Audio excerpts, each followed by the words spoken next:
আসসালামু আলাইকুম ওরহমতুল্লাহি ওবারাকাতুহু। আপনাদের সামনে আজকে যে বিষয়টা নিয়ে আসবো সেটাও খুব মূল্যবান বিষয়। তো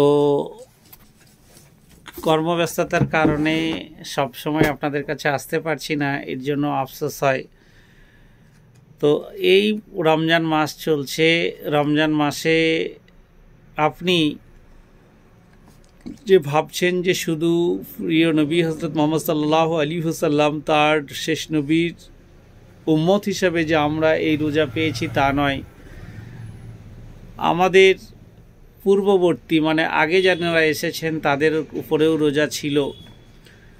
তো সেই সমস্ত কিছু রেখে আজকে আবারও রোজার বিধান আমাদের উপরে এসেছে। তো এখানে প্রথমে দু চারটে কথা বলি, খুব গুরুত্বপূর্ণ কথা। প্রথম হচ্ছে, নিজে আল্লাহর বিধান অনুসারে চলা যথেষ্ট নয়, অন্যদেরও ওই পথে চালানোর চেষ্টা করতে হবে। আবারও বলছি, নিজে আল্লাহর বিধান অনুসারে চলা যথেষ্ট নয়, অন্যদেরও ওই পথে চালানোর চেষ্টা করতে হবে।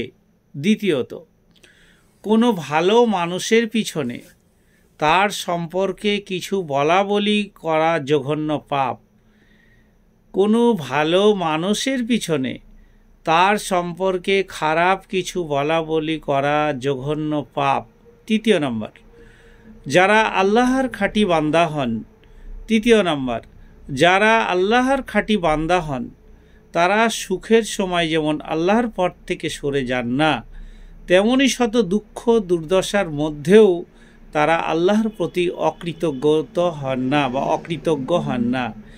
3 নম্বর, যারা আল্লাহর খাঁটি বান্দা হন তারা সুখের সময় যেমন আল্লাহর পথ থেকে সরে যান না, ঠিক তেমনি দুঃখ দুর্দশা তার আল্লাহর প্রতি অকৃতজ্ঞ বা অসন্তুষ্ট হন না। 4 নম্বর, আল্লাহ অনেক সময় বিপদ আপদ রোগ ব্যাধি ইত্যাদি দিয়ে মানুষকে পরীক্ষা নিরীক্ষা করেন। আল্লাহ পাক বিভিন্ন সময় মানুষকে বিপদ আপদ দিয়ে মানুষকে পরীক্ষা করেন।